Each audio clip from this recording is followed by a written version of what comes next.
C'est dans une commune de Val-de-Briey que se trouve l'unité de méthanisation Val-Bio Énergie. Ce sont 5 fermes qui sont à l'origine du projet, dont l'idée a germé en 2017. Après plusieurs mois de démarches administratives et grâce au soutien de plusieurs partenaires, le projet peut enfin voir le jour.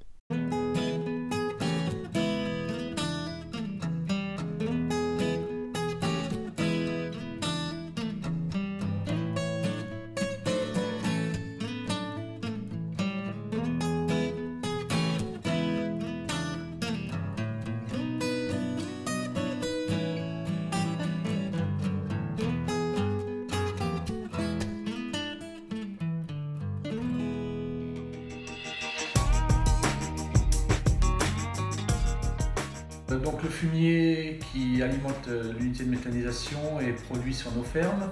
Donc à tour de rôle, les associés, tous les jours de la semaine, il y a une partie de notre fumier qui est apportée sur l'unité.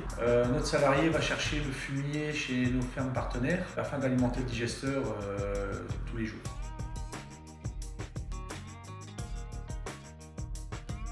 Chaque jour, on incorpore dans une trémie d'incorporation un mélange des effluents d'élevage récupérés sur nos fermes et les fermes partenaires, ainsi que des matières qu'on a ensilées, notamment du seigle et du sorgho. Ces manières sont mélangées avec du liquide qu'on récupère également sur site, tout ce qui est eau de pluie et jus. C'est incorporé dans 2 digesteurs. Dans ces digesteurs, il se passe une réaction anaérobie. Les 2 digesteurs sont chauffés à 40 degrés. Agité toutes les heures.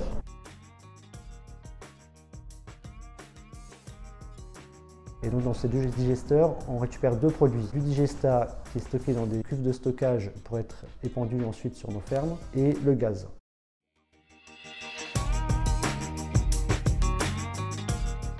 Principalement le seigle. Le gros avantage du seigle, c'est une céréale qui a une capacité étouffante vis-à-vis des mauvaises herbes.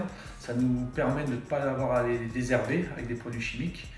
Et deuxièmement, c'est une plante qui est très méthanogène, donc qui est bien valorisée par le méthaniseur. Derrière cette culture de seigle, on implante une culture de sorgho.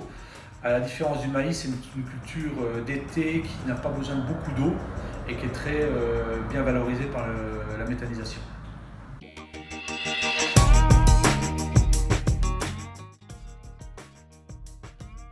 Dans ces cuves est stocké le digesta, résidu des matières organiques issues du processus de méthanisation.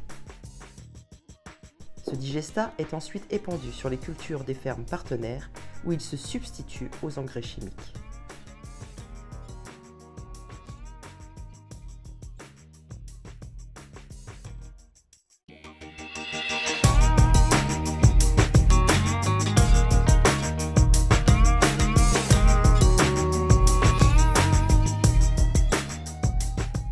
Le biogaz produit est épuré pour être transformé en biométhane.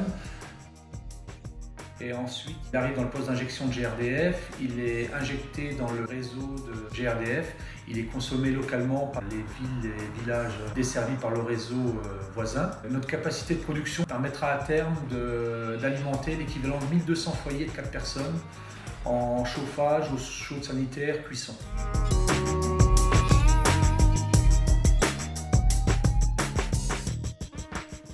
Deux des fermes du groupe ont profité de l'unité de méthanisation pour évoluer vers l'agriculture biologique.